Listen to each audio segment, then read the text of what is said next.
देखो दिख रहा है, ठीक है। निकालिए पृष्ठ नंबर 95, निकालिए सब। क्या है 9.4 दृष्टि दोष। दृष्टि दोष किसको बोलेंगे? दृष्टि मतलब क्या होता है? आँख से देखना, ठीक है। दोष का मतलब क्या होगा? गलती। दोष का मतलब गलती होता है कि नहीं होता है? जैसे कोई झगड़ा होता है तो क्या बोलता है? दोषी, है ना। दोषी व्यक्ति करके बोलते हैं नहीं, बोलते हैं कि नहीं बोलते हैं? तो दृष्टि दोष मतलब हमारे आँख में जब कुछ दोष हो जाता है तो जो चीज स्पष्ट दिखना चाहिए वो क्या हो जाता है? नहीं दिखता। समझ में आया? जो चीज हमको स्पष्ट दिखना चाहिए वो क्या हो जाता है? स्पष्ट हमको दिखाई नहीं देता। तो स्पष्ट दिखाई क्यों नहीं देता? कोई आदमी श्राप दे देता है इसलिए, या कोई चोरी किया रहता है इसलिए, तो इसलिए हमको स्पष्ट दिखाई नहीं देता, क्योंकि हमारे आँख में जो पहले सेटिंग था, है ना, जैसे कैमरा का कांच अगर ऐसे पीछा हो गया तो साफ दिखेगा उस कैमरा में? नहीं। तो हमारे आँख भी एक मशीन के समान है, और हमारे आँख में जो सामान जहाँ पर लगा है वो सही सही लगा है तब तो वो सही दिखेगा। लेकिन अगर इसमें कुछ अंतर हो गया, आगे पीछे खसक गया या कुछ खराब हो गया, काम करना बंद कर दिया, तो ऐसी स्थिति में क्या होगा? हमारे आँख में दोष उत्पन्न हो जाएगा और साफ साफ कोई भी वस्तु हमको दिखाई नहीं देगा। तो अभी हम पढ़ेंगे कि ऐसा क्या क्या हो सकता है जिसके कारण हमारे आँख की जो सेटिंग है वो बिगड़ जाएगा और जो स्पष्ट दिखना चाहिए था वो नहीं दिखेगा, ठीक है। और जो बिगड़ जाता है और स्पष्ट दिखाई नहीं देता, ऐसी स्थिति को हम क्या बोलते हैं? दृष्टि दोष। तो यहाँ पर सामने दो आँख की हमारे पूरा आँख दिया हुआ है, दिया हुआ है, दिया है कि नहीं दिया है? निकट दृष्टि दोष युक्त आँख। पहले वाला जो चित्र दिया हुआ है उसमें क्या है? निकट दृष्टि दोष युक्त है। दूसरा में क्या है? निवारण। पहला किसी भी व्यक्ति का आँख है समझो ये, इसमें एक दोष उत्पन्न हो गया है। कैसा दोष? निकट दृष्टि दोष। तो निकट दृष्टि दोष होगा तो उसका इस प्रकार का चित्र बनेगा। इसमें क्या है? बाहर से किसी भी वस्तु का किरण आया है समझो, हमें कोई भी वस्तु कैसे दिखाई देता है? जब प्रकाश की किरण उस वस्तु में टकराने के बाद कहाँ पड़ता है? हमारे आँख में। तो एक किरण उस वस्तु का आ रहा है, आने के बाद जिस बिंदु पर दोनों इकट्ठा होगा वहीं पर उसका चित्र बनेगा। और सामान्यतः वह जहाँ पर सभी बिंदु टकराता है वो हमारे रेटिना पर होना चाहिए। रेटिना मतलब आँख के सबसे लास्ट वाला पर्दा। जैसे बॉल है, बॉल को हम छेदेंगे, ठीक है, सामने से छेदेंगे, तब वो लास्ट में फिर इस जगह टकराएगा। किस जगह में टकराएगा? कहाँ टकराएगा? मान लो हमारे पास टेनिस का बॉल है, उसको हम कोई सुई से छेदेंगे तो शुरू में वो पूरा यहाँ से वहाँ तक छेदा हो गया, है ना। उसके बाद आगे उसको घुसाते जाएंगे तो फिर कहीं ना कहीं वो टकराएगा कि नहीं टकराएगा? कहाँ पर टकराएगा? उस बाल के लास्ट वाले छोर में टकराएगा कि नहीं टकराएगा? तो वैसे ही जब प्रकाश आता है तब हमारे आँख में यहाँ पर जो छेद है वहाँ से घुसता है, और लास्ट में कहाँ टकराना चाहिए? जहाँ ये आँख का बाहर वाला भाग, लास्ट वाला भाग है, तो उसको क्या बोलते हैं? लास्ट वाले को रेटिना बोलते हैं, है ना। तो जैसे बिंदु जो आ रहा है, किरण जो आ रहा है, वो सब एक जगह टकराता है। कहाँ टकराना चाहिए? रेटिना में। अगर रेटिना में टकराएगा प्रकाश तो समझो कोई भी चीज का आकृति सही बनेगा। लेकिन रेटिना के पहले टकरा गया तब क्या होगा? वो वस्तु उसको स्पष्ट दिखाई नहीं देगा। तो पहले वाले चित्र में देखो टकरा कहाँ पर रहा है, बीच में है कि लास्ट में है? बीच में टकराया कि नहीं टकराया? और उसके बाद टकराने के बाद क्या हो गया, आगे बढ़ के वो कट हो गया, इधर का इधर जाएगा इधर, फिर ऐसी स्थिति में उसका चित्र कैसे बनेगा? उल्टा पुल्टा हो जाएगा, है ना। तो किसी भी व्यक्ति का आंख में इस प्रकार का दोष हो गया और जो जहाँ पर सभी बिंदु टकराते हैं वो बीच में टकरा जाएगा, तो उस व्यक्ति को कोई भी चीज स्पष्ट दिखाई नहीं देगा। तो ऐसी स्थिति में इसको हम थोड़ा पीछे टकराए, ये करना है तो क्या करेंगे, इसमें उसको चश्मा पहनाते हैं। कोई भी आदमी का आंख अगर अच्छा नहीं दिखता तो डॉक्टर के पास जाता है कि नहीं जाता है? तो डॉक्टर उसको क्या देता है? चश्मा, पावर कांच वाला चश्मा, है ना। तो पावर कांच वाला चश्मा देने का उसका क्या मतलब होता है कि जो पहले टकरा रहा है उसको थोड़ा दूर में फेंका जाए, और इसके लिए क्या किया जाएगा, एक अवतल लेंस वाला चश्मा लगाया जाएगा, है ना। तो उसको जो किरण जा रहा है ऐसे, वो थोड़ा ऐसे फैला देगा, तो उसमें क्या होगा, वो आगे जाके टकराएगा। कहाँ पर टकराएगा?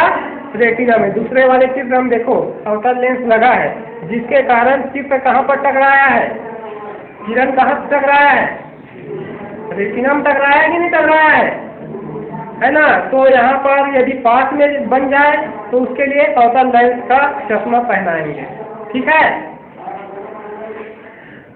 कुछ लोग जिनके नेत्र लेंस बहुत अधिक वक्रित होते हैं, दूरस्थ वस्तुओं को स्पष्ट वो नहीं देख सकते, उनके नेत्र लेंस की फोकस दूरी बहुत कम होती है ना। जो फोकस है वो दूरी कम होती है, पास में ही बन जाता है फोकस।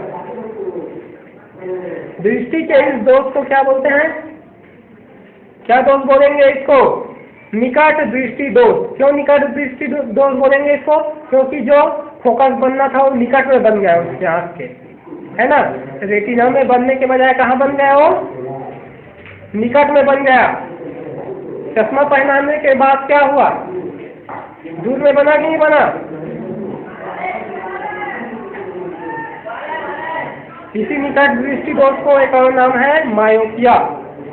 इस दोष का निराकरण अवतल लेंस लगे चश्मे से किया जाता है। अभी पढ़ेगा ना, अवतल लेंस का क्या काम है, जो फोकस है उसको पीछे की ओर और बढ़ा देना, ताकि उसका फोकस कहाँ पर जाए, रेटिना में। यह लेंस किरणों को फैलाकर उसको दृष्टि पटल पर फोकस करता है, मतलब उसके फोकस को आगे बढ़ा देता है। 9.19 इसमें स्पष्ट दिखा है। अवतल लेंस सामने में चश्मा में लगा है ना। चश्मा भले नहीं बनाया है, लेकिन ये लेंस कौन सा लेंस है, जो दोनों तरफ से दबा हुआ हो? कौन सा? अवतल लेंस। और जो उत्तल लेंस कैसा रहता है? उभरा हुआ, है ना, गोल रहता है। कुछ लोग इसके विपरीत प्रकार के दोष से ग्रस्त होते हैं। ये तो ऐसा है कि निकट में बन गया है उसका फोकस, तो निकट दृष्टि दोष कहते हैं, है ना। अब अगर वो एकदम दूर में बन जाए, जो रेटिना में बन रहा है, टकरा रहा है, वो रेटिना में न टकराए, है ना, तब क्या होगा, उसको कौन सा चश्मा पहनाएंगे? कौन सा कांच वाला चश्मा पहनाएंगे? आगे देखो, कुछ लोग इसके विपरीत प्रकार के दोष से ग्रस्त होते हैं। वे निकटस्थ वस्तुओं को स्पष्ट नहीं देख सकते, है ना। अभी हमने क्या पढ़ा कि दूर वाले वस्तु को अगर नहीं देख सकते तो निकट दृष्टि दोष है ना। दोष और दूरी में अंतर है। दूर वाले को नहीं देख सकते तो दूर दृष्टि दोष नहीं है, बल्कि कैसा दृष्टि दोष है? निकट। क्योंकि दूर के वस्तु को हम इस दोष के नाम से नहीं जानते, इसको हम इसलिए निकट बोलते हैं क्योंकि उसका फोकस जो है कहाँ पर टकरा गया है? निकट में, रेटिना तक नहीं पहुंचा है, पास में ही टकरा गया है, इसलिए इसको क्या बोलते हैं? निकट दृष्टि दोष। तो निकट दृष्टि दोष में ऐसा मत सोच लेना कि निकट वाला नहीं दिखता, इसलिए निकट दृष्टि दोष कहते हैं। समझ में आया? निकट दृष्टि दोष हम इसलिए कहते हैं क्योंकि उसका फोकस कहाँ बन जाता है? निकट में, रेटिना के पहले ही बन जाता है। लेकिन इसमें हमको दूर वाले वस्तु दिखाई नहीं देता, पास वाले वस्तु हमको सही दिखाई देता है। समझ में आया? अब हम इसके विपरीत हमारे आंख में दोष उत्पन्न होता है उसको जानेंगे। निकट दृष्टि दोष, ठीक है। अब इसके विपरीत क्या है? दूर दृष्टि दोष। इसमें क्या होगा? इसमें पास के वस्तु को हम नहीं देख सकते। इसके विपरीत, दोनों में विपरीत संबंध है। दोष का नाम जैसा है, काम उसके उल्टा है कि नहीं है? पास के वस्तु को नहीं देख सकते तो एक ऐसा दोष हो गया दूर दृष्टि दोष। दूर के वस्तु को नहीं देख सकते तो कैसा हो गया? निकट दृष्टि दोष। दोनों में उल्टा है ना, नाम उल्टा, पर इसका काम के आधार पर इसको रखा गया है। फोकस पास में बन गया तो निकट दृष्टि दोष, फोकस दूर में बन गया तो दूर दृष्टि दोष। तो दूर दृष्टि दोष में क्या होता है? वस्तु जो पास में हमारे है वो स्पष्ट हमको दिखाई नहीं देता, क्योंकि उनके नेत्र लेंस में तनाव होने के कारण नेत्र की फोकस दूरी अधिक हो जाती है। समझ में आया? जो फोकस है, देखो पहले वाले का, वहां से कोई वस्तु से टकरा के किरण आ रहा है उसके आंख में। आंख में आने के बाद रेटिना में जो दोनों बिंदु टकराने के बजाय कहाँ पर टकरा रहा है? रेटिना के पीछे। दिख रहा है कि नहीं सबको? आगे पर टकराया है कि नहीं टकराया है ना? जबकि उसको कहाँ पर टकराना था? रेटिना में बिल्कुल लगा हुआ पर्दे पर, लेकिन वो कहाँ पर टकरा रहा है? आगे बढ़ गया है, दूर हो गया है ना। जिसमें होना था उसमें ना होके क्या हो गया? दूर हो गया। तो इस प्रकार के दोष को क्या बोलेंगे? दूर दृष्टि दोष, है ना। फोकस दूर में चला गया तो दूर दृष्टि दोष, अगर पास एकदम नजदीक में हो गया तब निकट दृष्टि दोष। तो यदि दूर में चला गया तब क्या होता है? परिणाम स्वरूप निकटस्थ वस्तु का प्रतिबिंब दृष्टि पटल के पीछे बन जाता है। रेटिना पर बनने के बजाय उसके पीछे में बन जाता है। इस दोष को दूर दृष्टि दोष अथवा हाइपरमेट्रोपिया, है ना, इंग्लिश में इसको क्या बोलते हैं? हाइपरमेट्रोपिया कहते हैं। इस दोष का निराकरण करने के लिए हम कैसा चश्मा पहनेंगे? उस चश्मे में उत्तल लेंस लगना चाहिए। उत्तल लेंस लगने से ऐसा होता है कि जो किरण गया है वो एकदम फैला है, उसको थोड़ा सिकोड़ देता है, ताकि दूर में जो फोकस बना है वो कहाँ पर बन जाए? रेटिना में बन जाए। यह लेंस किरणों को इस प्रकार से मोड़ देता है जिससे वे दृष्टि पटल पर सही ढंग से फोकस हो जाती है। तो सबको समझ आ गया इसका क्या मतलब हुआ?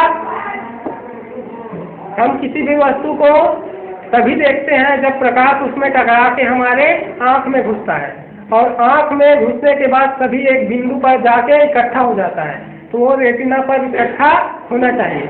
अगर रेटिना के पहले इकट्ठा हो गया तो कैसे दोष हो जाएगा? निकट दृष्टि दोष, है ना। पहले में हमारे पर्दे में जाने से पहले ही टकरा जाएगा एक जगह में, तो हमें दूर में रखी वस्तु स्पष्ट दिखाई नहीं देगा। और अगर इसके विपरीत हो गया, जो किरण आया वो हमारे रेटिना में जाकर भी नहीं जुड़ा, बल्कि आगे उसके आगे में जुड़ जाएगा। आगे में जाएगा इसका मतलब ये नहीं कि उसको छेद के घुस जाएगा, है ना, वो जाएगा ही नहीं, समझो उस प्रकार का। ठीक है, सिर्फ आप रेटिना में बिंदु न बन के वो इतना बड़ा बना देगा, तब क्या होगा? जो निकट में वस्तु है, पास में वस्तु है, वो हमको दिखाई नहीं देगा, और वो जो किरण है वो दूर में जाके रेटिना के पीछे में जाके बना है उसका बिंदु, इसलिए उसको क्या दोष कहेंगे? दूर दृष्टि दोष। तो इस बात को हमेशा याद रखना, ऐसा नहीं बोल देना कि दूर की वस्तु दिखाई नहीं देता अच्छा से, इसलिए क्या दोष हो गया? दूर दृष्टि दोष। समझ में आया नहीं? इस बात को याद रखना कि दूर दृष्टि दोष हम इसलिए कहते हैं क्योंकि उसका फोकस दूर में बनता है, दूर का वस्तु ही दिखाई नहीं देता, इसलिए बोलते हैं, ऐसा मत सोच लेना। ठीक है, दोनों में एकदम उल्टा है। पास का वस्तु दिखाई नहीं देता तो हम इसके उल्टा बोलते हैं, वो दूर दृष्टि दोष है, क्योंकि उसका फोकस कहाँ बना? दूर में। जबकि दूर की वस्तु दिखाई नहीं देता उस समय उसका फोकस कहाँ बनता है? निकट में। तो समझ आ गया सब, है ना? इस बात को हमेशा याद रखना।